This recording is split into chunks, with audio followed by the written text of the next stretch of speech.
Hello everyone, welcome to the channel. तो चलिए आज के कहानी को शुरू करते हैं। रेस्टोरेंट की ऊंची बिल्डिंग की छत पर टेबल पर सजी थी नर्म रोशनी वाली मोमबत्तियां, हल्की क्लासिक म्यूजिक की धुन और हवाओं में बिखरी वाइन की खुशबू। टेबल पर रखे रेड वाइन ग्लासेस के चमक में शिवानी और कियारा की आंखें जैसे एक दूसरे में खोई हुई थी। कियारा ने एक निवाला लेते हुए मुस्कुराकर कहा, अगर तुम चाहो तो हम इंडिया जाने से पहले इटली जा सकते हैं। शिवानी ने सर उठाकर हैरानी से पूछा, इटली? लेकिन वहाँ क्यों? क्यारा उसकी आंखों में देखते हुए बोली, वो दरअसल वहाँ पर ईशा दीदी का एक फैशन शो होने वाला है। So if you don't mind, हम वो एंजॉय कर सकते हैं। शिवानी ने वाइन का ग्लास उठाया, एक पल के लिए सोचा और फिर हल्की मुस्कान के साथ बोली, अगर तुम्हें लगता है तो यही सही। हम इटली में 2-3 दिन रुक सकते हैं और बाद में इंडिया के लिए रवाना हो सकते हैं। कियारा ने उसकी बात सुनते ही वाइन सिप करते हुए मुस्कुराकर कहा, गुड। फिर उसने हल्का झुककर धीमी आवाज में कहा, और हाँ, मुझे तुम्हें एक न्यूज देनी है। इतना कहकर उसने अपनी प्लेट को एक साइड में रखी और मोबाइल निकाला। कुछ सेकंड बाद स्क्रीन पर एक रिपोर्ट खोलकर शिवानी की ओर बढ़ाया। एक बार इसे देख लो। शिवानी ने क्यूरोसिटी से फोन लिया। कैंडल लाइट की परछाई उसके चेहरे पर पड़ रही थी और उसकी आंखें धीरे धीरे शौक से फैल गई। उसके होठ कांपे और वो बोली, हाइना प्रेग्नेंट है? कियारा ने बिना हिले डुले वाइन का ग्लास हाथ में थामी उसकी आंखों में देखते हुए कहा, हाँ। शिवानी ने गहरी सांस लेते हुए धीरे से कहा, और ये बच्चा अक्षय का है, राइट? कियारा ने हल्के से अपना सिर हिलाया और उसकी आंखों में एक रहस्यमय मुस्कान चमकी। नहीं, उसका नहीं, ये बच्चा निर्मल गुलाटी का है। जैसे ही शिवानी ने ये सुना कि बच्चा निर्मल गुलाटी का है, उसका दिल धड़कनों के साथ मानो लड़खड़ा गया। उसकी सांसें भारी हो गई और वो कुछ पल के लिए बिल्कुल खामोश रह गई। टेबल पर रखी मोमबत्तियों की लौ उसकी कांपती उंगलियों पर झिलमिला रहे थे। कियारा ने बिना कुछ कहे बड़ी सहजता से अपना फोन वापस लिया और कुछ फोटोज खोलकर फिर उसकी ओर बढ़ा दिए। इन फोटोज को देखो। शिवानी ने कांपते हाथों से फोन पकड़ा। जैसे ही उसकी नजरें स्क्रीन पर गई, उसकी आंखें फैल गई। तस्वीरों में आईना और निर्मल गुलाटी के बेहद नजदीकी लम्हे कैद थे। शिवानी के होठ खुले मगर आवाज नहीं निकली। 5 मिनट तक हवा जैसे थम गई थी। आखिरकार उसने धीमे स्वर में कहा, ओए, कहीं उसने ये सब टॉप 10 एक्ट्रेस अवार्ड के लिए तो नहीं किया? कियारा ने वाइन सिप की और बेहद लापरवाही से बोली, हाँ, कुछ ऐसा ही समझ लो। शिवानी की आंखों में बेचैनी गहराने लगी। लेकिन रूल्स के हिसाब से अगर कोई एक्ट्रेस प्रेग्नेंट हो जाए तो वो इन एलिजिबल हो जाती है। ऐसे में आए ना। कियारा हल्का मुस्कुराई। उसके होठों पर वो रहस्यमय कर्व उभरा और उसने धीमे सुर में कहा, तुम्हें क्या लगता है मैंने तुम्हें ये सब क्यों दिखाया? शिवानी का गला सूख गया। उसने एक घूंट पानी लिया और फिर कुछ पल चुप रहकर सब प्रोसेस करने लगी। आखिरकार उसकी आवाज टूटी, तुम्हें ये सब कब पता चला? कियारा ने बिना पलक झपकाए उसकी ओर देखा और बोली, बहुत दिन पहले, जब से उनका अफेयर शुरू हुआ। शिवानी की आंखें भड़क उठी।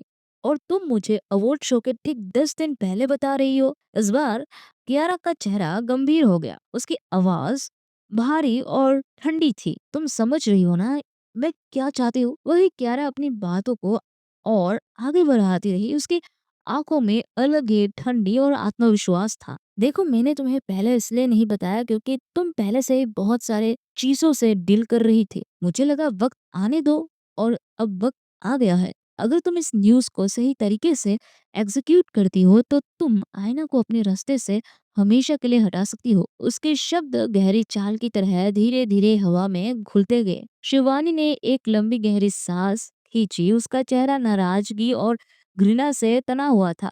ओके, इस बारे में हम इंडिया जाकर बात करेंगे। मुझे सोच के ही घिन आ रही है कि वो कितनी नीचे गिर सकती है। उसने अपने नजरें झुका ली, मानो उस सच्चाई को बर्दाश्त करना मुश्किल हो। फिर अचानक उठ खड़ी हुई और ठंडी आवाज में बोली, और वैसे भी मुझे लगता है उसे काउंटर अटैक करने के लिए हमारे पास काफी सबूत है, इसलिए छोड़ो उसे। कुछ दिन अपनी जिंदगी जीने देते हैं। बाद में वैसे भी ऐसे जिंदगी उसे दोबारा मिले या ना मिले, किसको पता? कियारा ने धीरे धीरे मुस्कुराते हुए वाइन का आखिरी सिप लिया। सही कहा तुमने। दोनों एक दूसरे को देखकर हंस पड़े, लेकिन उस हंसी में हल्कापन नहीं था, बल्कि उसमें चालाकी और साजिश की परछाई छुपी थी। शिवानी उसके पास आई, उसके कंधे पर हाथ रखकर हल्की आवाज में बोली, चलो कमरे में चलते हैं, तुम्हें पीठ पर मालिश करनी है, याद है ना? कियारा ने बिना कुछ बोले उसे गहराई से देखा और फिर उसके साथ कमरे की ओर बढ़ गई। हवा में मोमबत्ती की लौ अब भी चिलमिला रही थी,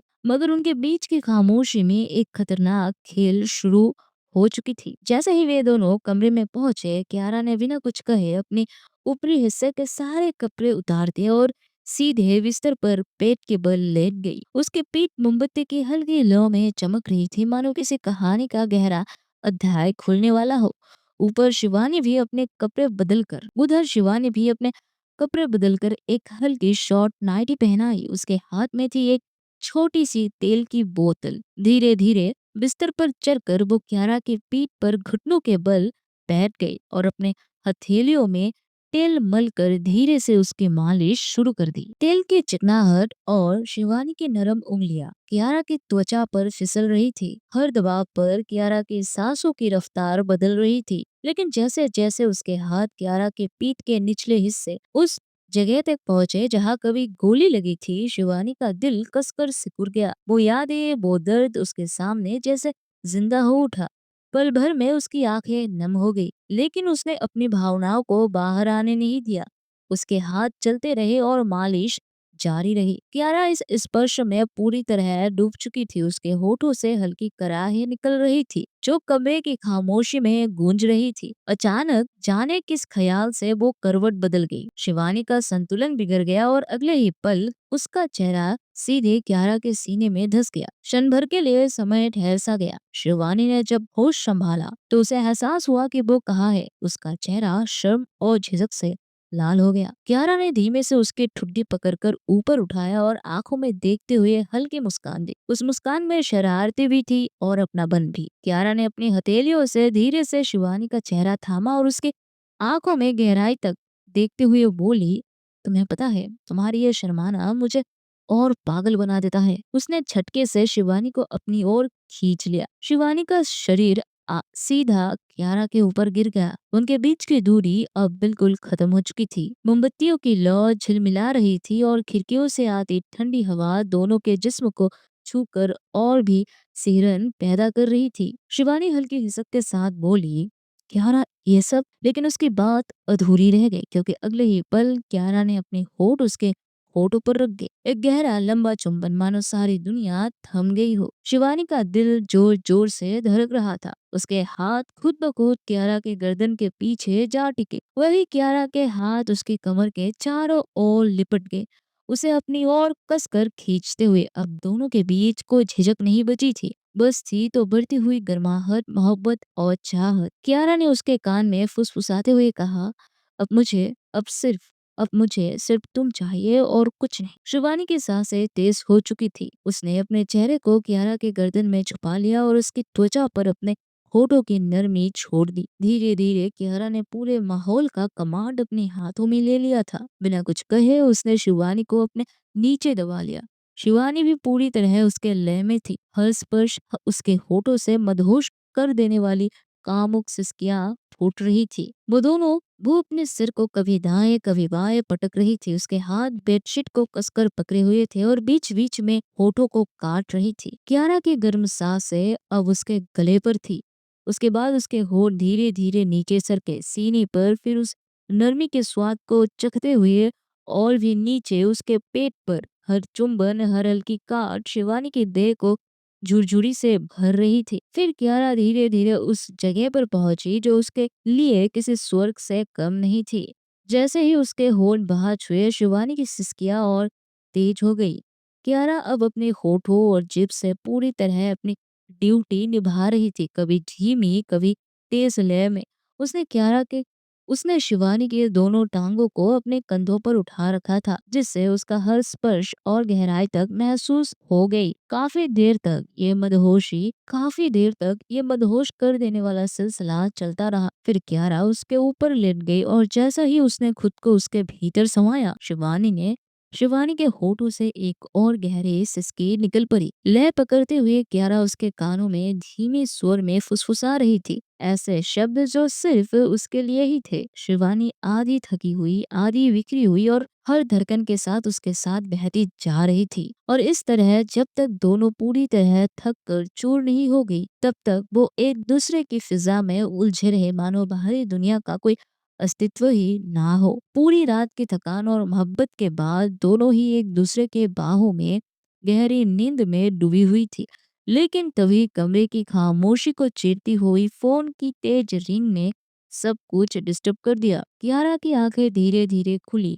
उसने करवट बदली और आवाज का पीछा करते हुए देखा कि आवाज शिवानी के फोन से आ रही थी, जो बिस्तर के पास वाले अटैच टेबल पर रखा था। स्क्रीन की रोशनी झिलमिला रही थी और कॉलर आईडी देख कियारा का चेहरा थोड़ा सख्त हो गया। सिद्धार्थ कॉलिंग। कियारा ने होठ दबाते हुए फोन उठाया और करवट लेती हुई शिवानी शिवानी को हल्के से झकझोरा। शिवानी उठो, तुम्हारा फोन है। शिवानी जो अभी भी कियारा की ओर मुंह की नींद में थी, कियारा की आहट से हिली और आधी बंद आंखों से उसे देखने लगी। कियारा ने बिना कुछ कहे फोन उसके हाथ में थमा दिया। जैसे ही शिवानी की नजर कॉलर आईडी पर पड़ी, उसकी नींद पूरी तरह से उड़ गई। सिद्धार्थ। वो अचानक सीधी होकर बैठ गई, पीठ हेडबोर्ड से टिका ली और कॉल रिसीव करते हुए बोली, हेलो। उसकी नींद भरी भारी आवाज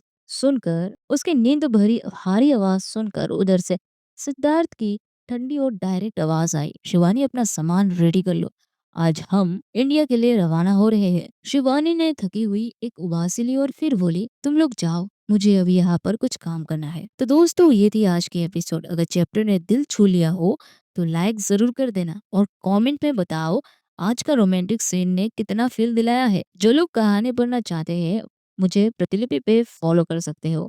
वहां पर और ट्विस्ट और टर्न्स मिलते रहेंगे आपको। और जो नए आए हो, welcome to the square, channel को सब्सक्राइब करो, वरना अगला ट्विस्ट शायद तुमसे मिस हो जाए। अब बात करते हैं एक चैलेंज की। अगर इस वीडियो पर 100 के हाई पॉइंट्स आ गए तो कल मिलेंगे 2 extra episodes. By the way, मुझे नहीं लगता आप लोग ये चैनल चैलेंज पूरा कर सकते हो, बिकॉज मैंने कई बार इस चैनल्स को रखा था एंड विद इन 24 घंटे में किसी ने भी इस चैलेंज को कंप्लीट, मतलब आपका जॉइंट काम नहीं किया।